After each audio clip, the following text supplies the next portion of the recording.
नमस्कार, मैं हूं शकुन रघुवंशी और आप देख रहे हैं वाइट प्रिंट हिंदी। आज हम बैठे हुए हैं ग्लोबल टी कैफे में, जो है यहाँ पर होटल राजमहल में। मकसद आपको बताना ये है कि हम जो इस फरीदाबाद की सुंदर सी जगह पे बैठे हुए हैं और शहर की एक ऐसी शख्सियत के साथ आपका साबका करवा रहे हैं कि आप कहेंगे वाह क्या बात है, ये भारत की बात है। बिल्कुल भी समय न लेते हुए आपके और उनके बीच आप हैं आनंद मेहता जी, जो के.एल. मेहता दयानंद शिक्षण संस्थान के चेयरमैन हैं। के.एल. मेहता दयानंद शिक्षण संस्थान इस शहर में दर्जन भर स्कूल्स और एक गर्ल्स का कॉलेज का संचालन करती है। बाकी बात उनके साथ ही करेंगे। सर नमस्ते। नमस्ते। स्वागत है। Thank you. आप एक एजुकेशनिस्ट के रूप में इस शहर में एक आपकी पहचान है। आपके पिताजी ने जो एक वृक्ष लगाया था वो बहुत बड़ा वट वृक्ष हो चुका है, लेकिन आपका इंटरेस्ट अभी भी ये रहता है कि मैंने सुना है कि उस शिक्षण संस्थान से कोई अर्निंग का आप लोगों का पूरे परिवार का ध्येय नहीं रहा। आप अभी एक फैक्ट्री चलाते हैं। हाँ जी, क्योंकि मेरी ब्रेड एंड बटर जो है मेरी फैक्ट्री वही है, इसलिए वो फैक्ट्री के साथ जुड़ना। प्लस क्योंकि जब तक भगवान ने फिटनेस दी है, सब कुछ दिया है, तो आदमी को थोड़ा वर्किंग रहना चाहिए। कोई भगवान ना करे कोई हेल्थ इशू आता है तो फिर अलग चीज़ है, फिर आप प्लान आपके चेंज हो जाते हैं। अदरवाइज तो हेल्थ इज़ वेल्थ, उसके ऊपर फोकस भी करना चाहिए। मैं भी काफ़ी फोकस करता हूँ अपने लिए, शायद इतना नहीं करता अब मैं चिंतित रहता हूँ। तो ये स्कूल कॉलेज जो इसमें 16 स्कूल और वुमेन कॉलेज है, इसमें अप्रॉक्सीमेटली 500 एम्प्लॉइज हैं और हर तरह का एम्प्लॉइज है। क्लास 4 भी है, टीचर्स भी हैं, लेक्चरर्स भी हैं, प्रिंसिपल भी हैं, सिक्योरिटी वालों के साथ मल्टी वो है। और एक समस्या जो रिसेंटली मैंने फेस की है और उसके ऊपर ध्यान दिया है, ये पिताजी ने सेटअप स्टार्ट किया था 1970 में वुमेन कॉलेज और साथ में एक छोटा सा स्कूल शुरू करके। वहाँ से 1970 से लेके 80-82 तक ऑलमोस्ट सारी ब्रांचेस खुल गई और ऐसा अपनी शेप लेने लगी। कुछ शुरू में जो ब्रांचेस थी वो किराए के मकानों में थी, बाद में गवर्नमेंट से लैंड अलाट हुई। जैसे सेक्टर 16 है, सेक्टर 17 है, सेक्टर 23 है, सेक्टर 7 है, वो बाद में अलाउट हुई, सेक्टर 10 है, वो तो कई एग्जाम्पल हैं। तो फिर ऐसा फिर अपनी प्रॉपर बिल्डिंग बनाई गई और शिफ्ट किया गया और स्कूल चलता रहा, साथ में बिल्डिंग एक्सपेंशन, ग्राउंड, ये सब चीज़ें साथ साथ बनती गई। जैसे कि एग्जांपल देता हूँ मैं, कॉलेज जहाँ पे इस समय हमारा हेड ऑफिस है, आर्य समाज रोड, जो बीकानेरी रोड जिसको कहते हैं जी। कॉलेज की शुरुआत जहाँ से हुई थी, समझो 10 लड़कियों से। और अच्छा, कॉलेज पहले इस रोड पर था? इसी रोड पे था और इसी में थे। और एक बड़ी इंटरेस्टिंग बात है, देखो आपको बताना चाहता हूँ मैं, कि हमने 5.5 साल पहले अपनी गोल्डन जुबली बनाई थी, क्योंकि इस समय 55 साल क्रॉस कर चुकी है। तो जब हमने गोल्डन जुबली बनाई तो हमने सीएम साहब को जी, खट्टर जी को एज ए चीफ गेस्ट बुलाया। मेरे साथ बैठे हुए थे, उन्होंने बड़ी इंटरेस्टिंग बात कही। कहते हैं आया हूँ, बड़ा सुंदर कॉलेज है, पर ये कॉलेज यहाँ पे पहले नहीं था। मैं कहा जी आपको कैसे याद पता? कहते हैं मेरे को अच्छी तरह याद है, ये कॉलेज, उन्होंने इशारा किया, वहीं कहीं होता था। मैंने कहा आपने बिल्कुल ठीक कहा है, पर आप बात कर रहे हैं 35 साल पुरानी। कहते हैं यस। कहते हैं मेरी शुरुआत इसकी जो शुरू में RSS की ट्रेनिंग होती है, प्रचारक के उसमें होती है, डॉक्टर मंगल सैन के मेंटरशिप में, उनके अंडर मेरी शुरुआत फरीदाबाद से ही हुई थी। अरे वाह। और मैं करनाल और ये चीज़ें तो मैंने बाद में जाके पहुंचा। मैं पहले 5 साल में फरीदाबाद था। मेरी जो फरीदाबाद से अटैचमेंट है वो अलग टाइप की है, कि मेरी अपनी ज़िंदगी की जो मेन ये वाली है सोशल वर्क वाली शुरुआत मेरी फरीदाबाद से ही हुई थी। तो कहते हैं उस समय मैं डॉक्टर मंगल सैन के साथ जाया करता था और कई बार वहाँ पहुँचे होते थे, मैं इधर से पहुँचता था जहाँ भी मेरी ड्यूटी होती थी। तो हम कॉलेज वहीं हम मिलते होते थे आपके फादर को। आपने बिल्कुल सही चीज़ की। तो वहाँ से कॉलेज शिफ्ट हुआ था 1991, 92 में, और उसकी भी यहाँ पे लैंड में आने में बहुत अलग स्टोरी है, जिसमें अलग से 10 मिनट चाहिए, उसको हम छोड़ के आगे बढ़ते हैं। तो जो चैलेंज हमें मेरे को जो पिछले 5 साल में एकदम आया, ये सारी बिल्डिंग्स, कॉलेज भी और स्कूल्स भी, चाहे वो ग्राउंड वाले, बड़े बड़े ग्राउंड वाले स्कूल हैं, CBSE के स्कूल हैं, या छोटे स्कूल हैं हरियाणा बोर्ड के जिसमें 400 बच्चे हैं, वो बिल्डिंग सारी इस समय 35 से 40 साल पुरानी हो चुकी है। तो एक कांस्टेंट उनका रिव्यू, उनकी अपग्रेडेशन, उनकी मेंटेनेंस, एक अलग चैप्टर, रेनोवेशन का एक अलग चैप्टर स्टार्ट हो गया, और बड़ा कॉस्टली है। और नेचुरली कॉस्टली भी है और दिमाग भी लगाना पड़ता है। हाँ। मैंने बड़ी किसी के कहने पे एक चीज़ ट्राई भी की। उन्होंने ये बोला मेरे को, जहाँ पे बिल्डिंग आपकी लंबाई चौड़ाई में ज़्यादा फैली नहीं हुई है, ऐसे यू शेप में बनी है, उनको आप बिल्डिंग्स को ऊपर से ढक दो। अच्छा। किसी ने आइडिया दिया, तो मैंने एक स्कूल को ऐसे 1.5 साल पहले, 2 साल पहले ऊपर से ढक दिया, ऐसे एल शेप में, एलिवेशन करा दिया आपने। हाँ, नीचे से लेके गए हम गडर्स को, और ऊपर जाके 10 फुट की गैप देके, ताकि हवा का प्रेशर भी निकले, पर उस बिल्डिंग के ऊपर, पोर्शन के ऊपर ना तो अब धूप गिरती है, ना उस पर बारिश गिरती है। बारिश साइड से गिर जाती है, धूप ऊपर आती नहीं, क्योंकि हमने कवर कर दिया है। उससे 40 साल पुरानी बिल्डिंग, 45 साल बिल्डिंग 15 साल अभी और चल सकती है कम से कम। देखिए उसका कम हो जाएगा, स्लो हो जाएगा। और मैं ये सुन रहा हूँ, मैंने ये देखा है कि आपका इंटरेस्ट पुरानी इमारतों के संरक्षण में, पुरातत्व विचार की जो इमारतें हैं उनके संरक्षण में भी रहा है। वो हम भी आपकी एक हिस्ट्री देख रहे हैं कि आपने बल्लभगढ़ की रानी की छतरी के लिए बड़ा स्ट्रगल किया। ये इंटरेस्ट आया कैसे, पहले तो ये बताइए। ये देखो जी, मेरे को दिल्ली में हमारा हेडक्वार्टर्स हैं, NTech, Indian national trust for art and culture heritage. ये संस्था जो बनी थी, सेंट्रल गवर्नमेंट ने बनाई थी, जहाँ पे गवर्नमेंट ऑफ इंडिया या गवर्नमेंट ऑफ हरियाणा, ESI, जहाँ पिक्चर में नहीं आता, वो देखो इंडिया तो भरा हुआ मॉन्यूमेंट से, बिल्कुल, हेरिटेज से। और इस समय प्रेजेंट सरकार तो बहुत जोर लगा रही है रिवाइव करने की, हिस्ट्री को बनाने की, सबकी एग्जीबिशन, बहुत कुछ हो रहा है। मतलब जब लोग मिलते हैं तो मेरे पास जो मैसेजेस आते हैं उससे पता लगता है।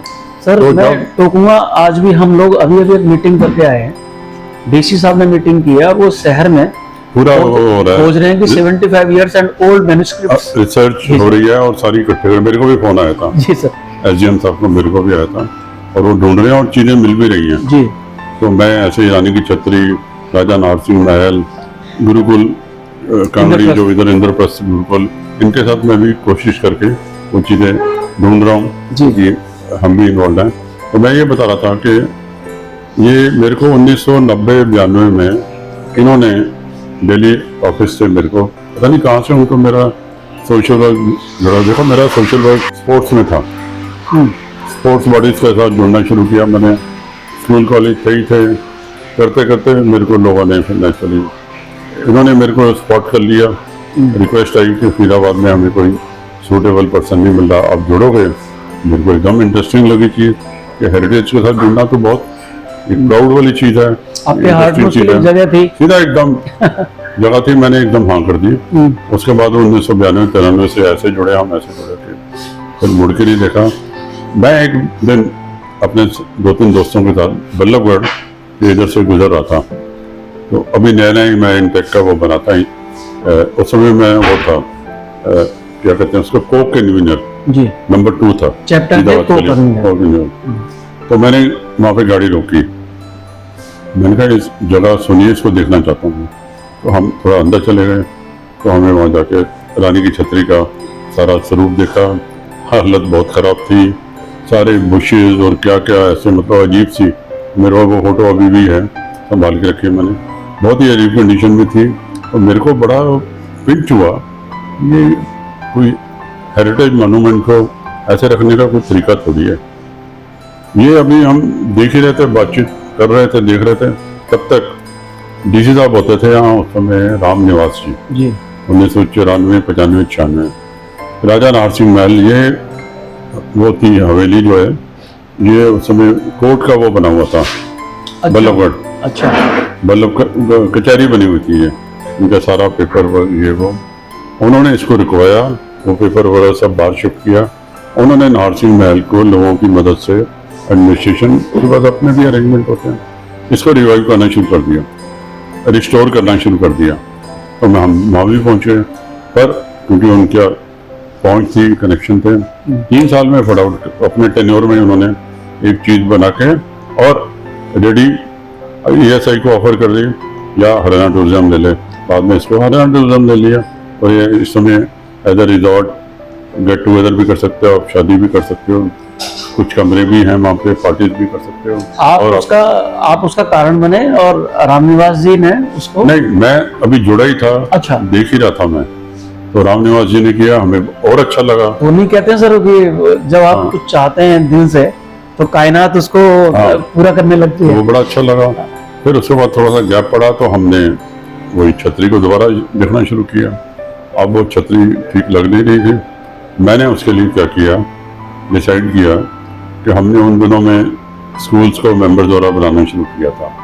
हेरिटेज की एक्टिविटी स्टार्ट की थी, on the spot painting competition, heritage के अलग अलग चीज़ें, क्लब के मेंबर्स जो यंग बॉयज़ हैं, गर्ल्स हैं, 8th, 9th, 10th, 7th वाले, इनको हमने स्कूल में क्लब बनाए, मेंबर्स बनाया।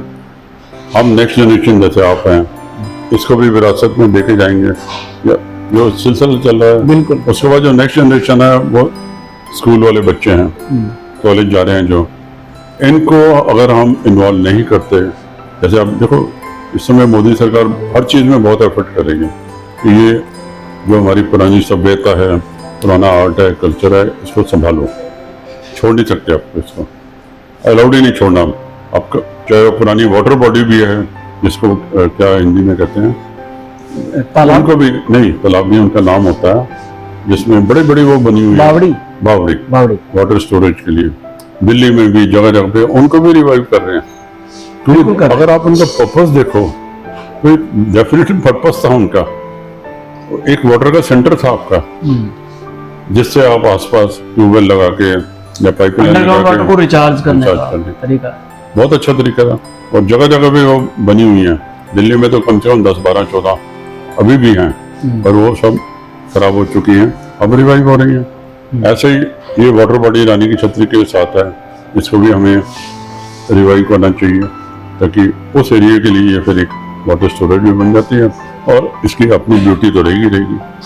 तो खैर एनीवे, करते करते जब ये रानी की छतरी पे हम पहुँचे, तो मैंने स्कूल के बच्चे इकट्ठे किए, कॉलेज में मेंबर थे, हमने सबसे पहले एक हेरिटेज वॉक की जी, हेरिटेज वॉक की, और गवर्नमेंट को, जैसे हरियाणा गवर्नमेंट को जगाने के लिए बड़े बड़े हमने पोस्टर लिए और हम सड़क पे चल पड़े।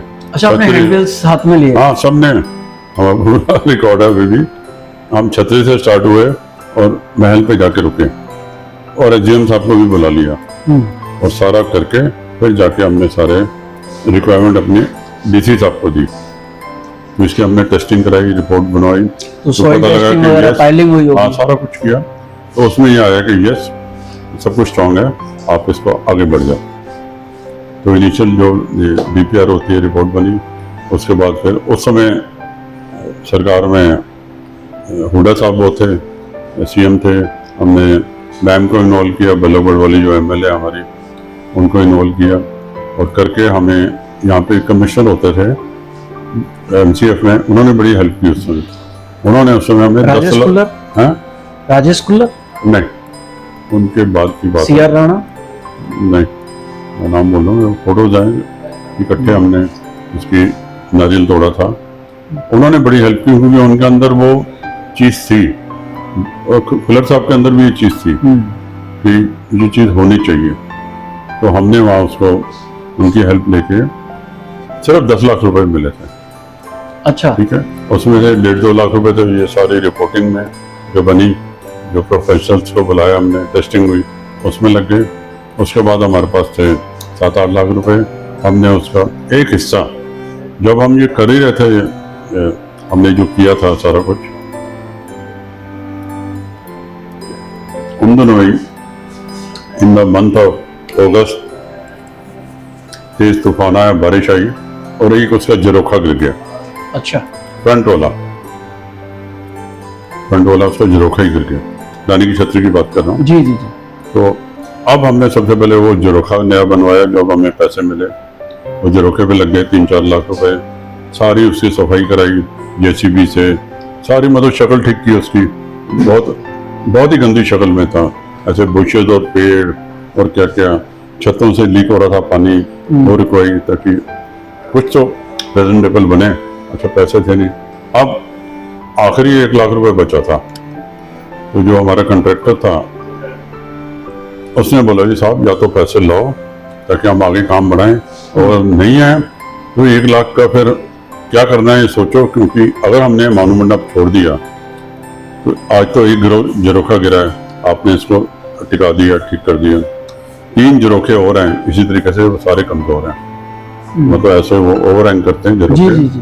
ये तीनों के तीनों झरोखे अगले 3 साल में गिर जाएंगे। तो मेरे को बड़ी चिंता हुई कि ये क्या, मतलब कहते हैं ना कहाँ पहुंच गए, और हुडा साहब उसका पैसा देने को तैयार नहीं हुआ।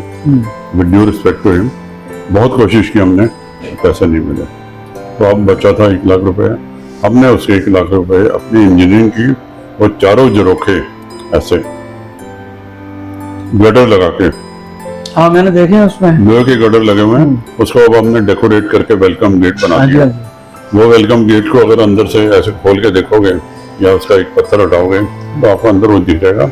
हमने चारों को चारों, जैसे हम पुरानी बिल्डिंग्स को घर में नहीं सपोर्ट दे देते कई बार, बिल्कुल करते हैं। ऐसे पिलर्स लगाए लोहे के, उनको जोड़ दिया।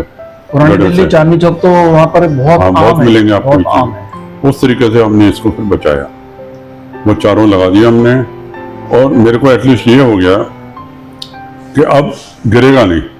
जहाँ तक हमने जो किया एटलीस्ट यहाँ तक तो सेफ है ना। तो चिंता ये होती है ना, अपने काम शुरू किया, एक नया झरोखा बना दिया, वो भी ओवर हैंग कर रहा है, नीचे उसका स्ट्रेंथ है नहीं, और बाकी 3 वैसे कमजोर हैं। तो बड़ी चिंता थी कि 1-2 साल में 3 साल में गिर गया, और 4 झरोखे गिर गए, मान लो भगवान ना करे, तो फिर ये आप रिवाइव नहीं कर सकते, फिर आप रिस्टोर ही नहीं कर सकते, क्योंकि शक्ल ही बिगड़ जाएगी। आप चारों मतलब वो शक्ल आप फिर ओरिजिनल ला ही नहीं सकते ना। चर्चा बहुत हुई सर, लेकिन इस काम की हाँ। बहुत चर्चा हुई, और मैं जिस अखबार में उस समय था, एक नेशनल पेपर में, और उसमें तो आए दिन इसको छापा करते थे। सारे नभार अब टाइम्स की दिक्कत बात ये हो गई कि वो करने के बाद अगले 5 साल 6 साल 7 साल एक नया पैसा नहीं मिला, कहीं कोई सैंक्शन नहीं। 2014 में जैसे अपनी बीजेपी की सरकार बनी, जान पहचान थी थोड़ी, हमने सीएम साहब को अप्रोच किया, विद इन 6 मंथ्स उन्होंने बजट अप्रूव कर दिया।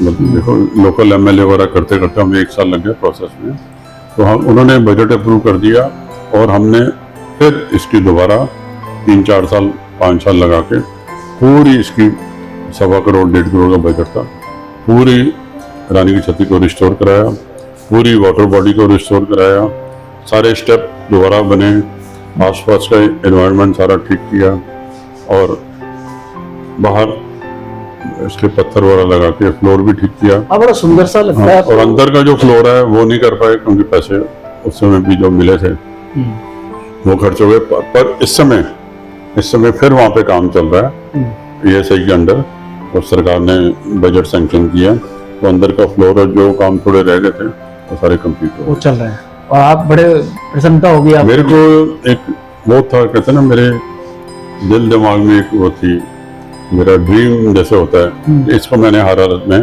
कंप्लीट कराना है, रेडी करना है, और उसके बाद this is dedicated to people of Haryana, dedicated to people of India. बाहर से भी लोग आते हैं जिनको आर्ट हिस्ट्री में इंटरेस्ट होता है, वो भी आते हैं।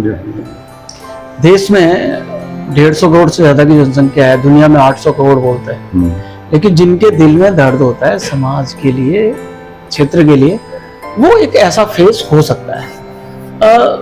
सर ये एक बात तो है, लेकिन आपने कहा कि जो नई पीढ़ी है, अब जेन जी है, तकनीक का बड़ा इस्तेमाल करते हैं। उनको अगर मोन्यूमेंट्स दिखाने ले जाएं तो कहेंगे ये इसमें क्या करना है हमको, तो उनको कैसे जोड़ें इसको कि वो धरोहर की तरफ आकर्षित हो। इसका यही तरीका कर्तव्य है समझें। कि स्कूल कॉलेज में जैसे हम क्लब बनाते हैं, we call it INTACH, young INTACH heritage club.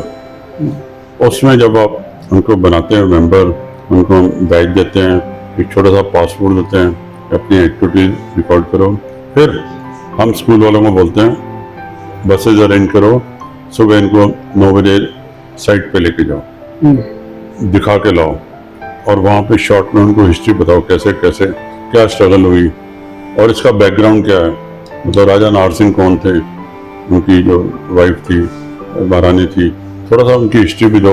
और क्योंकि जुड़ा सब कुछ फ्रीडम फाइटर वाली शेप में ही है देखा जाए तो इंटरेस्ट आएगा ही आएगा। और उसके बाद उनके स्कूल में या कॉलेज में आप एक्टिविटी करोगे तो दे विल गेट इन्वॉल्व।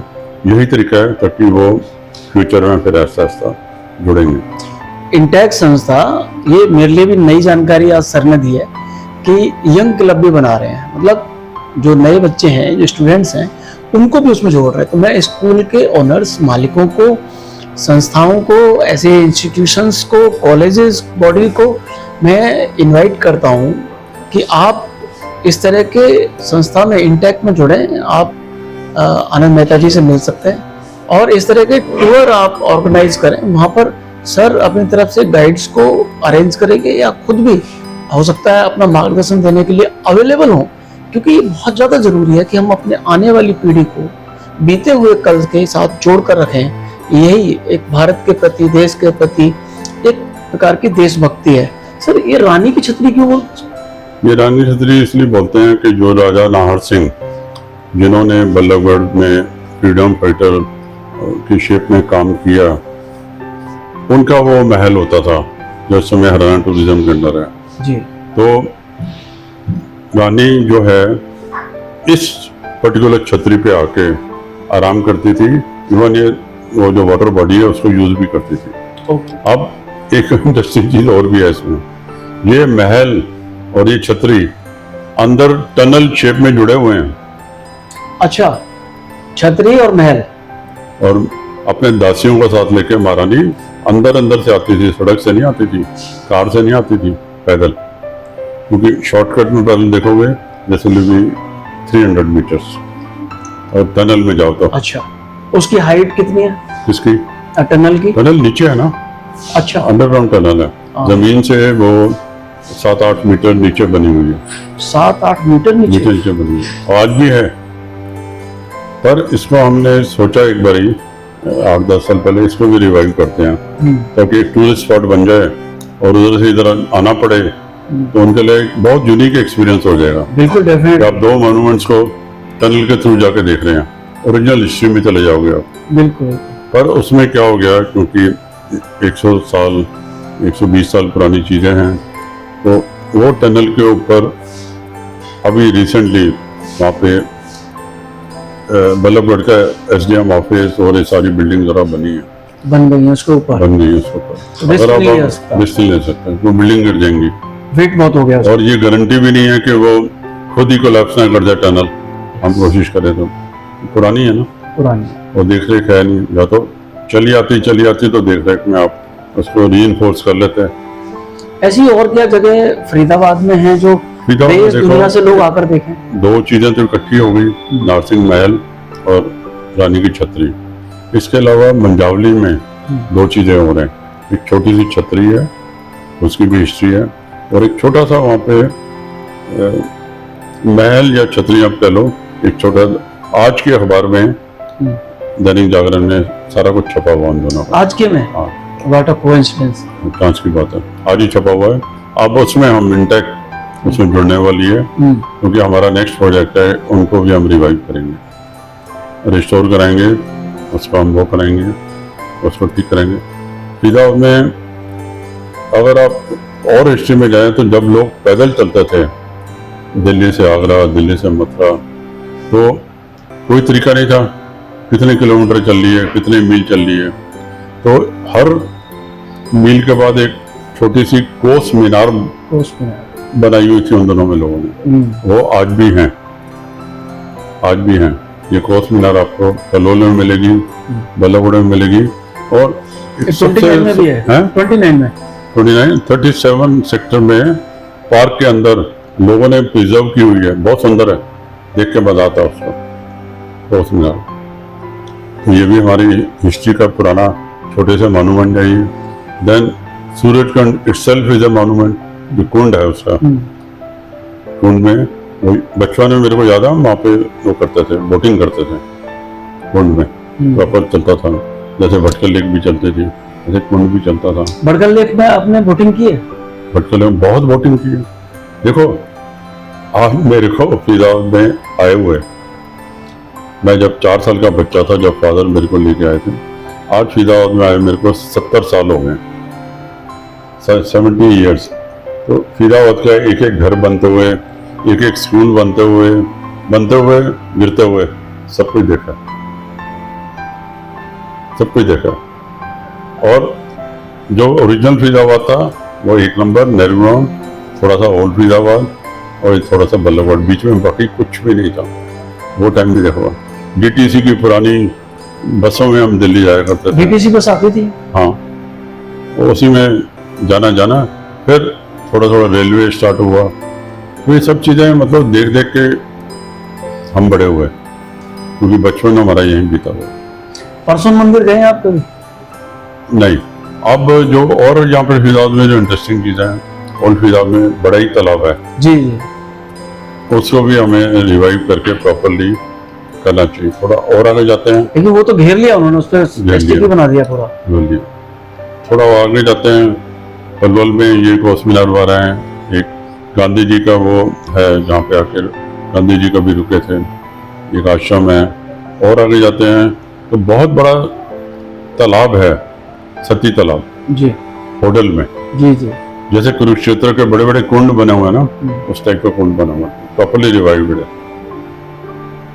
और यहाँ पे जैसे मैं बता रहा था, ये मंडावली में जैसे बड़ई तालाब के साथ एक 200 साल पुराना मंदिर भी है। मंदिर है? हाँ, ईदगाह के साथ में। हाँ, ईदगाह के साथ। और वहाँ पे ये जो ईदगाह जामा मस्जिद है, ये भी बहुत पुरानी। तो ओल्ड फरीदाबाद में 3-4 चीजें इकट्ठी हैं विदिन 1 किलोमीटर। मैं एक आखिरी प्रश्न की तरफ चल रहा हूँ कि जो इंटैक्ट फरीदाबाद चैप्टर है, क्या वो इन चीजों की जानकारियों को जुटाकर शहर के लिए उपलब्ध कराने की दिशा में कोई काम कर रहा है? मैंने सुना आप पेज बना रहे हैं फेसबुक पे। हमारे पास पूरा हिस्ट्री है, अब फेसबुक पे भी जा रहे हैं हम, और हमारे फरीदाबाद के प्रोमिनेंट 50 लोग हमारे साथ जुड़े हुए हैं जो लाइफ मेंबर्स हैं जी, जो इलेक्शन में भी पार्टिसिपेट करते हैं, मीटिंग में भी आते हैं। और उसमें से 10, 12, 15 लोग तो बहुत ज़्यादा इंटरेस्टिंग है, जो बार बार क्वेश्चन आंसर भी करते रहते हैं और हिस्ट्री से जुड़े हुए हैं। तो एक तो यंग क्राउड आना ही चाहिए, क्योंकि संभालना उन्होंने ही है। देखो इस, जैसे मैं बार बार कह रहा हूँ, ये सब चीज़ें हमें विरासत में मिली हैं, हमने तो नहीं बनाई।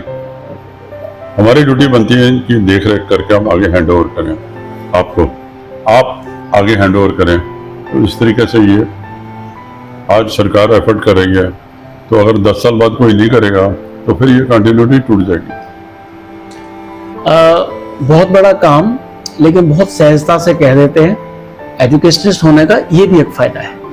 आनंद मेहता जी के साथ हमने बात की, उनकी जो जागरूकता है वो शहर के पुरातत्व महत्व को संरक्षित करने की तरफ बहुत ज्यादा है। बच्चों को हमारे संभाल रहे हैं, उन्हें बना रहे हैं, देश का भविष्य को शिक्षित कर रहे हैं, लेकिन धरोहर के संरक्षण के प्रति भी उतने ही जागरूक हैं। वो कहते हैं बड़ी विनम्रता से, हम प्रयास कर रहे हैं विरासत को आगे आने वाली पीढ़ी को हैंड ओवर करने के लिए। आपको कैसी लगी है बातचीत, जरूर बताइएगा। आप इस संदर्भ में उनसे डायरेक्ट भी बात कर सकते हैं, बायो में हम उनका संपर्क आपको ईमेल दे देंगे। आप देख रहे थे व्हाइट प्रिंट हिंदी, मैं हूं शकुन रघुवंशी। सर, आपने हमसे बात की, बहुत कीमती समय दिया, बहुत बहुत शुक्रिया, और निरंतर हम आगे भी बात करना चाहेंगे। आपका भी बहुत बहुत शुक्रिया, थैंक यू।